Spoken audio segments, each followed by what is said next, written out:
सिरसागंज तहसील क्षेत्र के गांव रुधैनी में एक मामला सामने आया है, जहां एक किसान ने आरोप लगाया कि उसकी 100 बीघा जमीन और दूसरे पक्ष के जो है फेवर में करने के लिए अधिकारियों ने तत्कालीन एसडीएम, वहां के नायब तहसीलदार और लेखपाल पर यह आरोप है कि 15-15 बीघा जमीन अपने रिश्तेदारों के नाम करा दी। पूरी मामले पर बातचीत करने के लिए फिरोजाबाद के जिलाधिकारी मेरे साथ मौजूद हैं।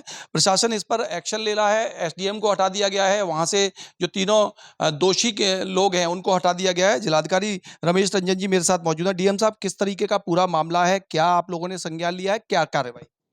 देखिए, इसमें एक योगेंद्र कुमार जी हैं, रुधैनी जो गांव है सिरसागंज में। इनके द्वारा 24 जून को एक कंप्लेन किया गया था जनता दर्शन में कि एक केस थी जो वहाँ के एसडीएम कोर्ट में चल रहा था।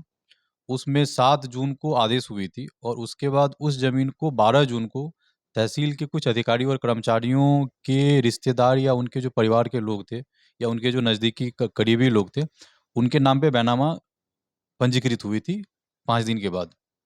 तो ये उनका आरोप था। उसी आरोप के अंतर्गत जब चीज़ों को प्राइमा फेसी जाँच किया गया, तो जाँच को निष्पक्ष रखने के लिए बेसिकली सबसे पहला काम वहाँ जिनके नाम उसमें आ रहे थे, जिनके करीबी या फैमिली या दूर के रिश्तेदार टाइप के लोगों ने ज़मीन की खरीद-बिक्री हुई थी, तो उन लोगों के लिए उस अधिकारी जैसे एसडीएम थे और नायब तहसीलदार, उन दोनों को वहाँ से ट्रांसफ़र कर दिया गया था।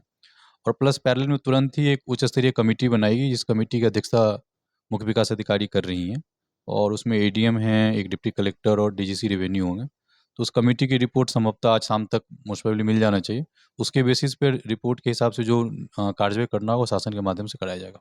सर, क्या अब तक आया है जांच में? जैसे आपने अब तक जो आप बता रहे हैं 1 आध घंटे में जांच शासन को भेज दी जाएगी। क्या सामने आ रहा है? क्या जो तीनों अधिकारियों पे आरोप लग रहे हैं, कितने आरोप सही हैं, और उसमें अगर आरोप हैं तो शासन को क्या लिख के जा? अब देखिए, उस जाँच के लिए कमिटी बनी है, कमिटी उच्च स्तरीय कमिटी है। इस कमिटी के माध्यम से इसमें जो बयाननामे निष्पादित हुए थे, जो विटनेस थे, तहसील के जो हमारे ऑफ़िसर्स हैं, जो एम्प्लॉइज़ हैं, इसके अलावा जो और भी जितने अलग-अलग पहलू हैं, इन सब लोगों के एविडेंस के तरीके में जितने उनके एविडेंस थे प्लस बयान हो गए, साक्ष्य हो गए, इसके माध्यम से कमिटी अपना जाँच अभी कर रही है, जल्दी ही कंप्लीट हो जाएगी।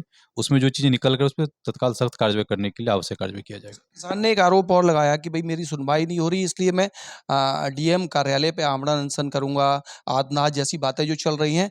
क्या है सर इसमें? नहीं, ये ऐसा कुछ भी नहीं है। किसान से बिल्कुल हम लोग कंटिन्यू टच में हैं, हमारे पास भी आए थे। उनको जो जाँच कमेटी वहाँ पे उनके जो बयान थे, सारी चीज़ें दर्ज की गई है। तो संज्ञान में उनको भी सारी कार्यवाही नियम से चल रहा है इसमें। बिल्कुल, जिलाधिकारी फिरोज़ाबाद रमेश रंजन जी हमें जानकारी दे रहे थे। फिरोज़ाबाद के सिरसागंज के गाँव रुधैनी से जो मामला सामने आया है, 100 बीघा एक ज़मीन है, जो कि ब न्यायालय में विचाराधीन था मामला, एसडीएम कोर्ट में विचाराधीन था, और उसके बाद दूसरे पक्ष के फैसला आ जाने पे कहीं न कहीं जो आरोप है वो किसान लगातार लगा रहा है कि 100 बीघा में से 45 बीघा जो है, वो बंदरबांट हो गया वहाँ के एसडीएम, तत्कालीन एसडीएम और नायब तहसीलदार और लेखपाल द्वारा। इस पर एक जांच कमेटी फिरोजाबाद के जिलाधिकारी ने तत्काल मामले को संज्ञान लेकर बनाई, और वो जांच कमेटी कुछ ही घंटों में अपनी जांच रिपोर्ट दे देगी। हालांकि जो एसडीएम थे उनको हटा दिया गया है, नायब तहसीलदार को हटा दिया गया है, और लेखपाल पर भी कार्रवाई कर दी गई है। वीडियो जर्नलिस्ट ऋतिक के साथ सौरभ उपाध्याय, इंडिया न्यूज फिरोजाबाद।